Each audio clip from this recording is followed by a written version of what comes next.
Hey guys, it's Zeke. Welcome back to another video. Today I'm doing the final part, which is part 3 of the Adventures of Bob the Cat, book 2.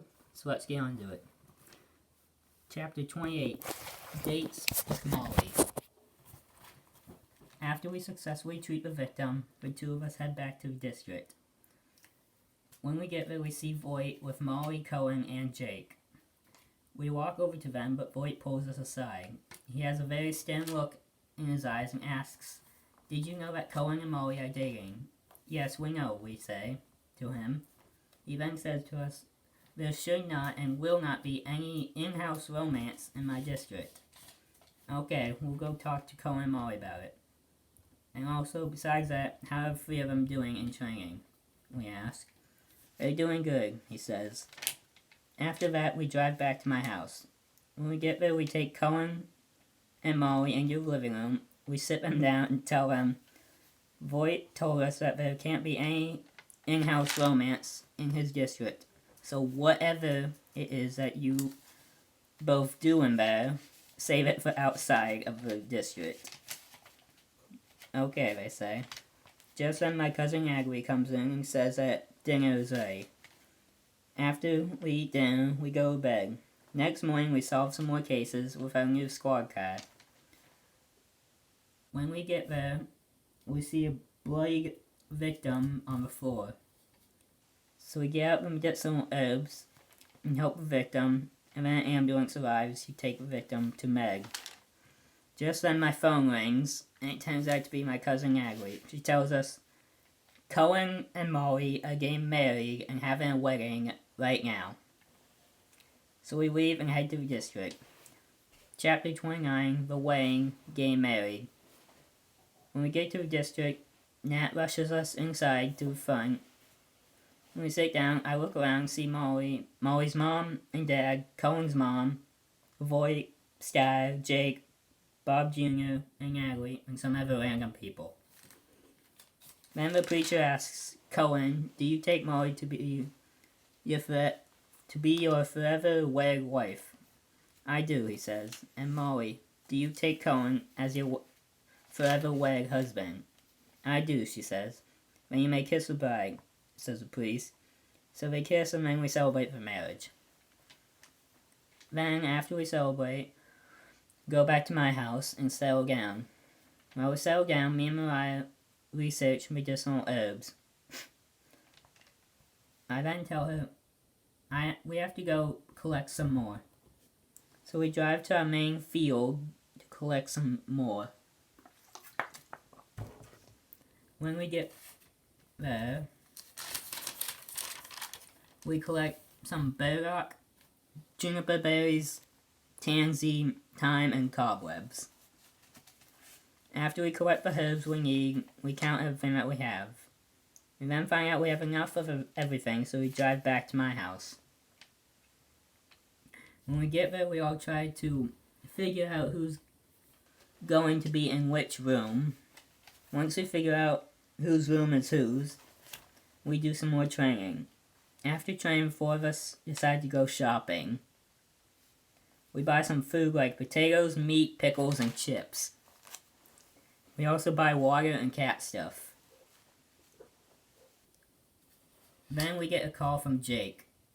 Oh no. He tells us Cohen and Molly are at the hospital because Molly is having children. Really, we say? So we drive over. Chapter 30, The Hospital, Part 1. When we get there, we rush in to go visit them. When we get in the waiting room, we see both of their parents there, Jake, Sky, Bob Jr., Chief Voight, Andrew, and Natalie. Just then, a doctor comes in and asks the two of us, "Excuse me, but do you have a friend named Jason?" "Yes, why?" we say. "'Cause he's here and he wants to speak with you because he's dying," the doctor says. "Sure, we'll go speak with him," we say.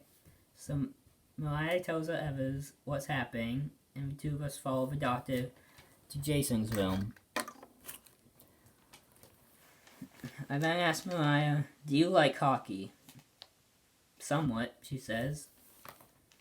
When we get there, we see Jason lying in bed, and he puts his head up when he sees us. He beckons us to come over, so we go over, and he tells us, "Before I die, I'll just want to let you know that I'm giving all my hockey stuff to you." Then his mother dies, and he's dead. We then start tearing up and go out to the waiting room, where everyone tends to look at us. Then Mariah tells everybody about Jason. After she tells them, they all come over to comfort us. Then, after we get something that after we think of something that'll take our mind off Jason's death, a doctor comes out and says Molly gave birth to two children, a girl and a boy. Then Cullen comes out and sees our happy and sad faces, and he asks what's wrong, so me and Mariah pull him aside. Chapter 31, The Hospital, Part 2. When we pull him aside, I tell him, "You know our old school friend Jason, right? Well, he's in the hospital. He was in the hospital, and I don't know how to say this without you freaking out, but we just saw him and talked to him, and then he just died right in front of us." So, after that, I had an idea. After we heard that you and Molly had children, me and Mariah were thinking that maybe you guys could name a boy after our old friend Jason. What do you think of that? "I think that's a great idea," says Cullen. So 3 of us head back to the group, and me, Mariah, Cullen, Natalie, Jake, Bob Jr., and Voight go into Molly's room. In the room, we see Molly in the hospital bed with her 2 babies. Cullen tells Molly about my idea and then says, "We've decided to name the boy Jason Jr. and the girl Lexi." Then the doctor comes in and says, "You and Cullen are free to go home with the children." So we get in my squad car and drive back home. When we get to my house, we decide that me, Mariah, Cullen, and Bob decide to go shopping for some baby stuff, while Molly stays at home with her newly born children. After we're done shopping, we head back to my house, and